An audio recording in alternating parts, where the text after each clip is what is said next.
Olá, queridos amigos. Vamos falar um pouquinho aqui sobre o que é um retiro de silêncio. A informação que eu coloquei para vocês lá no nosso grupo WhatsApp, então não custa nada falar um pouquinho sobre esse tema, né? Então, certamente existe uma dúvida um pouco sobre o que é o retiro e quais são os benefícios e as vantagens, né, que o retiro de silêncio pode trazer para a gente.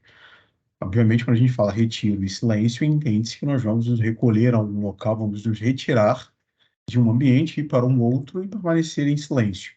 E aí vem a grande questão: o que é o retiro, né?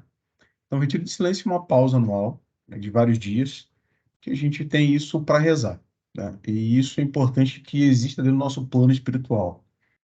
E dentro do nosso plano espiritual equivale à revisão que você vai fazer no carro, um check-up médico que você vai fazer, só que com uma outra visão, né?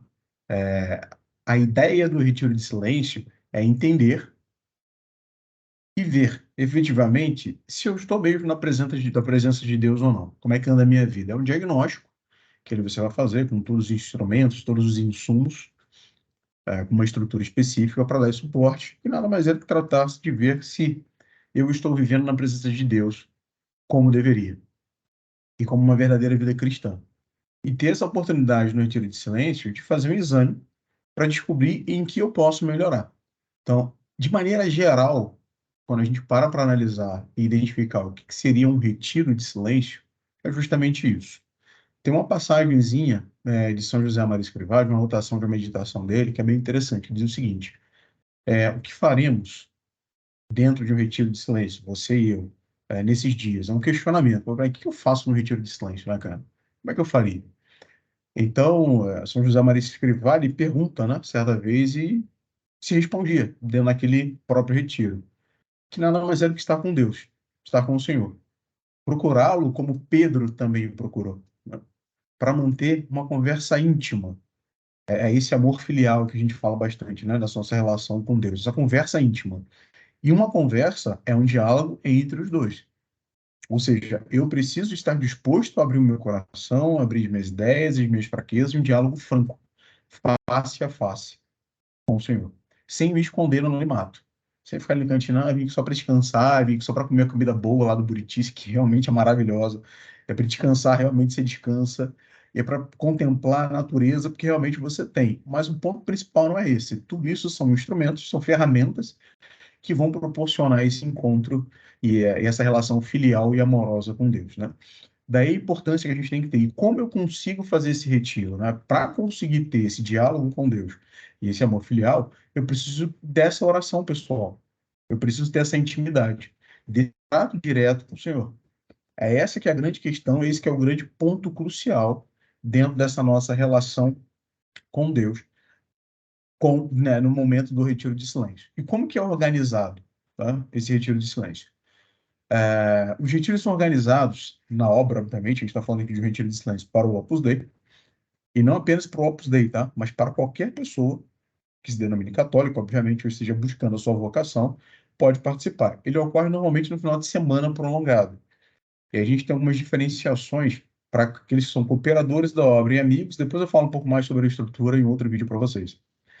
E para aqueles que são da obra, que são os supernumerários, ou os numerários, os adscritos. E depois, no próximo vídeo, eu explico para vocês um pouco essa divisão estrutural da obra. Mas vamos focar aqui no nosso ponto principal, que é o retiro de silêncio. Então, ele sempre é normalmente, tá? Ele é um final de semana prolongado, começa às sextas-feiras e termina no domingo. Em alguns casos, pode ser durante a semana também, tá? Isso ocorre nas casas de retiro e de convivência. Que essas casas de retiro, elas são sempre afastadas do ruído da cidade. São sempre mais para o interior, um lugar mais aconchegante. Como, por exemplo, aqui em Brasília, nós temos o Buritis, que fica em São Sebastião. Um lugar maravilhoso.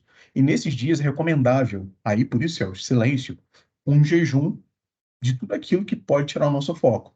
A internet, as redes sociais, troca de mensagem de maneira geral. Pô, então quer dizer que eu vou ficar 3 dias sem falar com a minha esposa? Tá mentindo, é possível você falar, ó, tô bem, tô vivo, tô me alimentando, como é que estão as coisas em casa? Mas lá em casa, inclusive minha esposa voltou nesse final de semana do Retiro de Silêncio, é uma mensagem por dia e no máximo.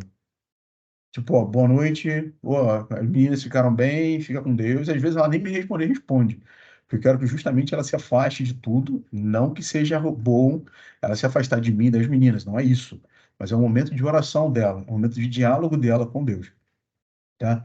Tudo isso é importante trazer informação que toda essa atmosfera de trabalho, essa sinergia, ela gera em torno, ou seja, ela está suportada pela Eucaristia. Por quê? Porque é no oratório que se tem a missa diária. Lá no oratório, a gente vai ter a via sacra. Lá nós teremos a visita ao Santíssimo, ao exame de consciência e as meditações.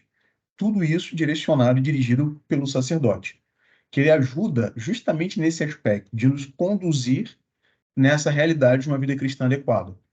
E como são colunas vertebrais desses dias, né? Ou seja, eu preciso estar muito bem aberto para esse diálogo, e para que eu esteja aberto nesse diálogo com Deus, eu tenho que viver minha vida sacramental, que é a missa diária e a Eucaristia. Ali a gente faz, celebra a via sacra, nós temos ali o exame de consciência. Então, existe toda uma atmosfera que vai fazendo com que a gente